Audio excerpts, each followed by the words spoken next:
সুপ্রিয় ভিউয়ার্স, আসসালামু আলাইকুম। আমি আজকে এই মুহূর্তে দাঁড়িয়ে আছি 13 নম্বর গোয়ালবাথান সরকারি প্রাথমিক বিদ্যালয়, নড়াইলে। এটা 1932 সালে প্রতিষ্ঠিত হয়। আমার দাদার হাত ধরে এই স্কুলের প্রতিষ্ঠা।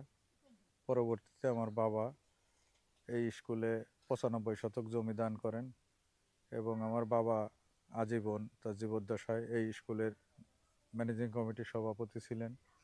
পরবর্তীতে আমার আব্বার মৃত্যুর পরে আমার মা, এবং বর্তমানে আমি এই স্কুলের সভাপতির দায়িত্ব পালন করি।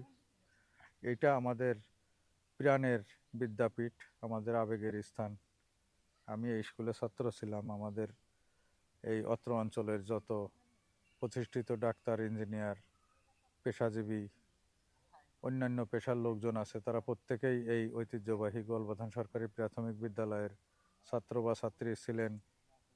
এবং এখন আসলে এই স্কুলের পরে এখন এলাকায় অনেক স্কুল, এখন তো ওই রেজিস্টার্ড প্রাথমিক বিদ্যালয়গুলি পরবর্তীতে যখন সরকারি করা হয়, এখন প্রাথমিক বিদ্যালয়ের সংখ্যা অনেক, ছাত্রছাত্রীর সংখ্যাও স্বভাবতই কমে গেছে। সেই আমাদের আবেগের স্থান, প্রাণের স্থান, সেখানে আমি আসছি।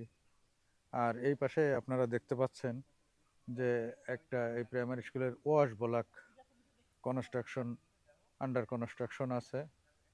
এবং আমরা সকলে মিলে চেষ্টা আছি যাতে এই স্কুলের শিক্ষার পরিবেশ বা অন্যান্য পরিবেশ ভালো হয়। এলাকার ছাত্রছাত্রী এই স্কুল থেকে লেখাপড়া করে তারা পরবর্তীতে ভালো বিদ্যাপীঠে যেয়ে তাদের পরবর্তী পেশাগত জীবনে সফলতা অর্জন করতে পারে, সেই কামনা করি। এবং অন্যান্য সবার, যেহেতু অনেক পুরাতন স্কুল, অন্যান্য প্রতিষ্ঠান, সংশ্লিষ্ট সকল ব্যক্তির সহযোগিতা কামনা করি যে এই স্কুলে আরও একটি নতুন বিল্ডিং অথবা এই বিল্ডিংয়ের উপরেই অতিরিক্ত দ্বিতল ভবনের ব্যবস্থা করা এবং সীমানা প্রাচীরের একটা ব্যবস্থা করার জন্য আমরা অলরেডি অফিসিয়ালিও আমরা আবেদন করেছি। আপনারা সবাই সহযোগিতা করবেন যাতে এই স্কুলের শিক্ষার সুন্দর একটা পরিবেশ সৃষ্টি হয়। ধন্যবাদ সবাইকে। আসসালামু আলাইকুম।